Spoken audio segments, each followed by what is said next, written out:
खतून कराची से मिल्लत express train में सफर कर रही थी और दौराने सफर रेलवे पुलिस एहलकार उनको तशद्दुद का निशाना बनाता है।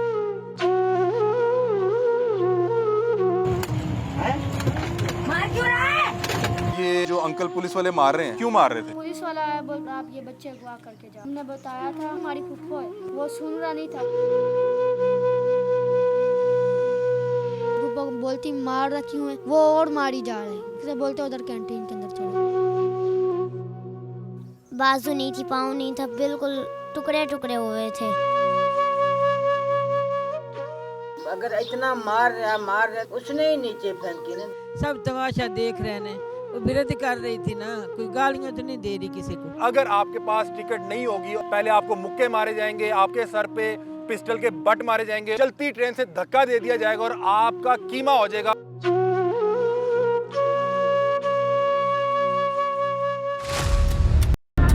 कैंटीन क्यों बुला रहा था? कैंटीन किसी गंदी नजर से बुलाता ना एक बार। अच्छा। एक औरत बैठी हुई है, आप एक औरत को बैठी हुई है तो उसको कैंटीन में बुला रहा है, तो वो किस नियत से बुला रहा है? उसके बाद घसीट के जब ले गया वहाँ जाके बांध दिया जी, उसके बाद बांध दिया। बच्चे कहते हैं बांध दिया है, फिर कहते हैं जी बच्चों को ये है फलां, बच्चों को भी मारा गया है। औरत को तो जंग में भी इजाजत नहीं है उसको मारने की।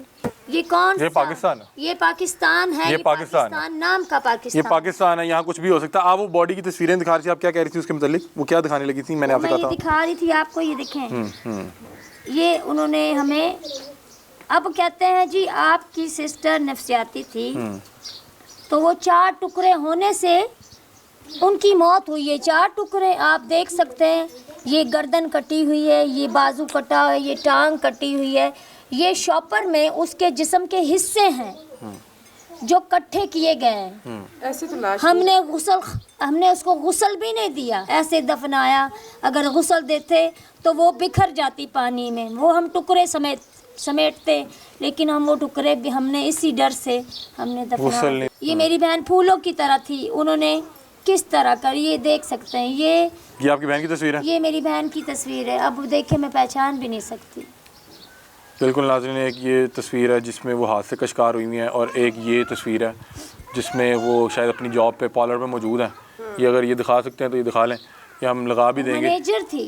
वो मैनेजर थी, बता रहे हैं, और कह रही हैं कि ये वो खौफ की हालत में थी जब वो अल्लाह का विर्द कर रही थी। और अल्लाह का विर्द कर रही थी, किसी को गाली नहीं दी। अल्लाह का नाम ही ले रही थी, किसी को बुरा भला तो नहीं कह रही। जो भी मेरी बहन के साथ ज्यादती हुई है, मुझे उस चीज़ का इंसाफ चाहिए बस, और मेरा किसी से कोई वो नहीं, मुझे इंसाफ चाहिए बस। बाजी आप किसको जिम्मेदार समझती हैं?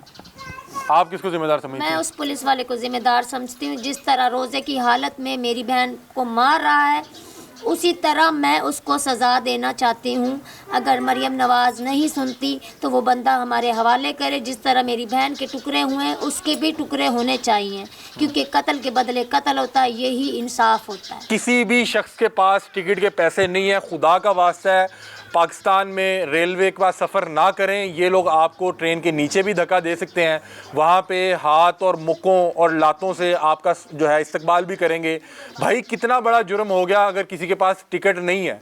एक खातून है जो 2 बच्चों के साथ सफ़र कर रही है, आप उससे पूछें कि बेटा खैरियत है, क्यों बगैर टिकट के सफ़र कर रही हो? या तो उसको कोई जुर्माना कर दें या उसको कोई आने वाले स्टेशन पे उतार दें। आप उसको मुक्के मार रहे हैं, लाते मार रहे हैं और घसीटते हुए ले गए हैं, और उसके बाद 15 मिनट के अंदर अंदर उस औरत के साथ क़यामत खेज़ वाक़या जो है वो हो जाता है। और बच्चों को बताया जाता है कि जो आपकी वालदा की तरह थी, जो आपकी कफ़ालत कर रही थी, जो आपकी फुप्पो जिसके साथ आप सफ़र कर रहे थे, जिसका वो इल्ज़ाम ये लगा रहे थे कि आपको अगवा करके लेके जा रही है, और बच्चे बता रहे हैं कि मेरी फुप्पो है, मेरी माँ है, मुझे अगवा करके नहीं लेके जा रही। आप हमें जो है ये और तरह का सीन क्रिएट ना करें। उस खातून को ट्रेन के नीचे धक्का दे दिया जाता है और बाद में इन बच्चों का बयान लिया जाता है कि आप कह दें कि कोई चीज़ें थीं या उसकी जहनी कैफियत ठीक नहीं थी, वो जहनी मरीज़ थी और उसने खुद छलांग लगा दिया। भाई चलती हुई ट्रेन से कोई भी शख्स अगर छलांग लगाएगा, मुझे आप ये बता दें कि वो पटरी के नीचे कैसे आएगा। वो और तरह से उसकी बॉडी की हालत होगी, वो दूर जाके गिरेगा, क्योंकि एक ट्रेन का अपना प्रेशर होता है, उसकी स्पीड होती है। आप कैसे चलती हुई ट्रेन से उसकी पटरी के नीचे आ सकते हैं? आपने 4 हिस्सों में इनकी बहन को भेजा और आधा जो उसके जिस्म का गोश्त था शॉपर में बांध के भेजा, और आप बाद में बता रहे हैं कि ये जहनी मरीज़ है। इस तरह के मामला है। खुदा का वास्ता है डीजी रेलवे साहब, ये आपने कौन से गुंडे भर्ती किए में? कि टिकट नहीं है, कोई गुनाह कर दिया, क्या कर ठंडी दिया? जगह पे रखते, उसकी लाश को ठंडी जगह पे रखते, चारपाई पे लावारसों की तरह डाल। बता रहे हैं कि बॉडी भी खराब हो चुकी थी। बॉडी इतनी खराब थी, इतनी स्मेल थी कि हम लोग यहाँ 10 मिनट नहीं रख सके। हम लोग इधर आए, हमने फौरन उसे दफना दिया, हमने उसके मुंह नहीं देखा। हमारे साथ बहुत ज्यादा ज्यादती हुई, हमारी लाश के साथ भी बहुत ज्यादा ज्यादती हुई, लाश के साथ भी बेहरमती की गई है। बहुत ज्यादा हुई, क्योंकि शॉपर में डाल के रखा हुआ था, उसे ठंडी जगह पे रखते, उसको ताबूत में डाल के रखते। हमारे साथ बहुत ज्यादा जुल्म हुआ, हमारी लाश के साथ भी जुल्म। अच्छा बेटा, आप लोग नहीं उसको गुस्ल नहीं दे सके नहीं क्योंकि दे उसका जिस्म इस हालत में नहीं था? वो मेरी बहन थी, मेरे में हिम्मत था, अगर उसकी मैं लाश लेकर आई हूँ, मैं ना एम्बुलेंस में उसके साथ बैठ कर आई हूँ, मैं वो स्मेल भी बर्दाश्त करते आई हूँ क्योंकि मेरे जिगर था।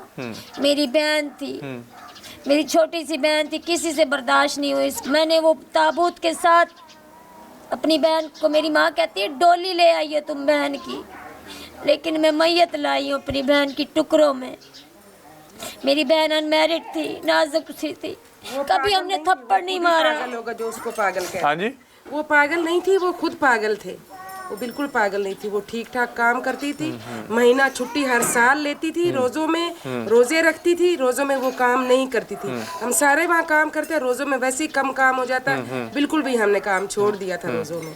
जो किया उस बंदे ने किया, हमें इंसाफ चाहिए, नहीं तो वो बंदा हमें दे, हम भी उसको इसी तरह मारेंगे, गाड़ी से फेंकेंगे। रोजे की हालत में उसकी चादर खींच मेरी दी। बहन में मसला आ रहा था ना, उसको गाड़ी से उतार के किसी सेफ जगह पे रखते, गाड़ी के अंदर किसी सेफ जगह पे रखते।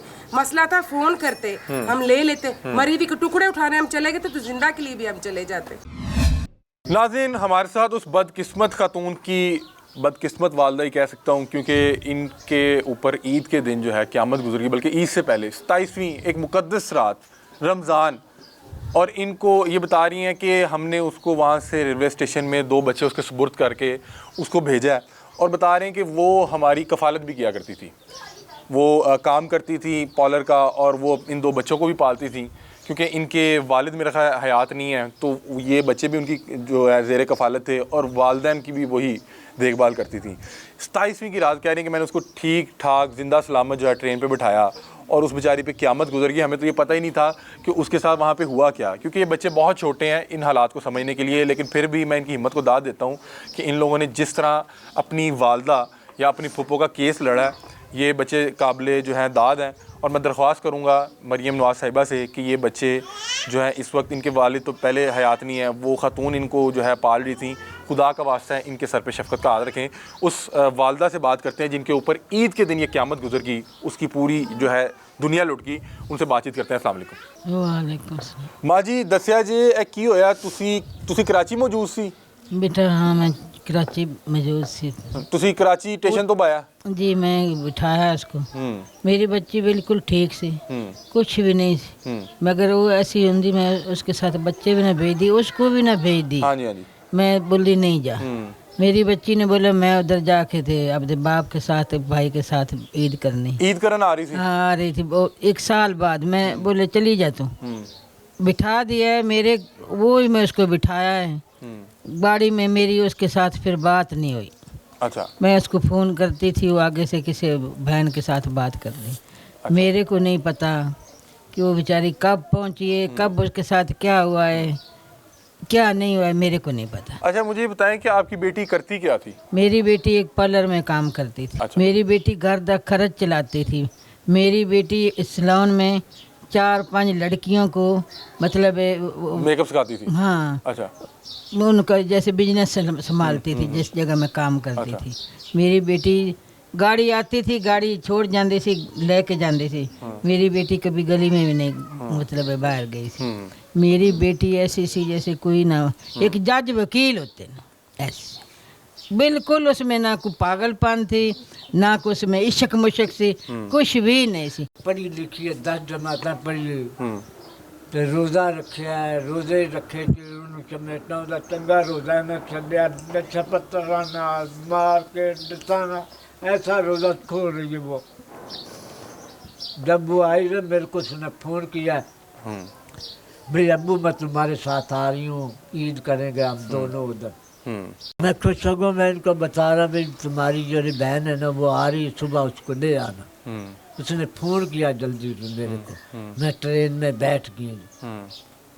ਤੁਹਾਡਾ अल्लाह ईद की करन आ रही बंदी- थी हाँ जी, ਤੁਹਾਡਾ ईद करन आ रही थी हाँ ईद कर रहे हैं। वो अल्लाह की बंदी है। ਉਹ ਮੇਰੇ ਖਿਆਲ घर ਆਪਣੀ की नमाज ਮੌਤ ਲਈ ਆ ਰਹੀ ਸੀ है। ਉਹਨੂੰ ਜ਼ਮੀਨ ਖਿੱਚ ਰਹੀ ਸੀ ਕੀ ਹਾਲਤ ਕੀ ਸੀ नहीं लात नहीं आंदरे थैली में मतलब बांध के रखी थी।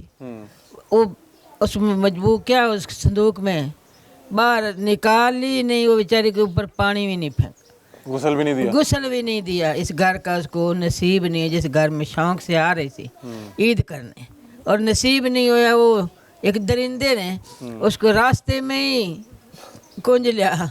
वो दरिंदे को खुदा ख़त्म करे, उसको रब गर्क करे। मेरी बेटी को उसने मार के फेंक दिया।